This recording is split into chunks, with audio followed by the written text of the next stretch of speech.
দেশের সক্ষমতা বৃদ্ধি পাচ্ছে, সেক্ষেত্রে আমাদের প্রয়োজনীয়তাও বৃদ্ধি পাবে, খুব স্বাভাবিক।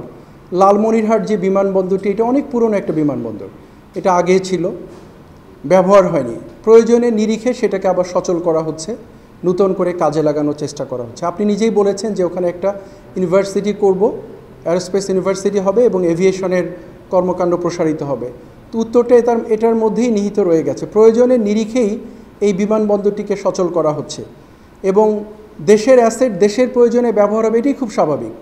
এতদিন প্রয়োজন হয়নি, ব্যবহার হয়নি, এখন প্রয়োজন পড়েছে, ব্যবহার হচ্ছে এবং তার কারণে এটাকে নতুন করে সংস্কার করা হচ্ছে, কলেবর বৃদ্ধি করা হচ্ছে, সেখানে নতুন কর্মকাণ্ড পরিচালনা করা হবে। কালার এক্সপার্ট, জর্জ স্যাপ এবং মাইল্ড অন হ্যান্ডস টেকনোলজি সমৃদ্ধ অরিক্স ক্রিস্টাল ওয়াশ আপনার লন্ড্রি এক্সপার্ট।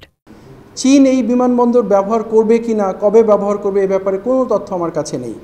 এটুকু আশ্বস্ত করতে পারি, দেশের নিরাপত্তা বিঘ্নিত হয়, দেশের স্বার্থ বিঘ্নিত হয়, এরকম কোনো কর্মকাণ্ডে কোনো দেশকে অনুমতি দেয়া বা সম্পৃক্ত করার ব্যাপারে নিশ্চয়ই সরকার ভেবে দেখবেন এবং সে ব্যাপারে পদক্ষেপ গ্রহণ করবেন। আমি মনে করি না কোনো সরকার কোনো কিছু চিন্তা না করে কোনো পদক্ষেপ গ্রহণ করবেন। সো এখনও যেহেতু বিষয়টা সামনেই আসেনি, আমার জানাও ছিল না, আপনার কাছ থেকেই জানতে পেলাম, তো আমি এটুকু বলতে পারি যে নিরাপত্তা স্বার্থ বিঘ্নিত হয় এরকম কোনো কর্মকাণ্ডে কাউকে সম্পৃক্ত করার আগে নিশ্চয়ই সরকারের সংশ্লিষ্ট সংস্থাগুলো এটা বিবেচনায় নেবেন, ভেবে দেখবেন, এটা নিয়ে মূল্যায়ন করবেন, তারপরে সিদ্ধান্ত গ্রহণ করবেন।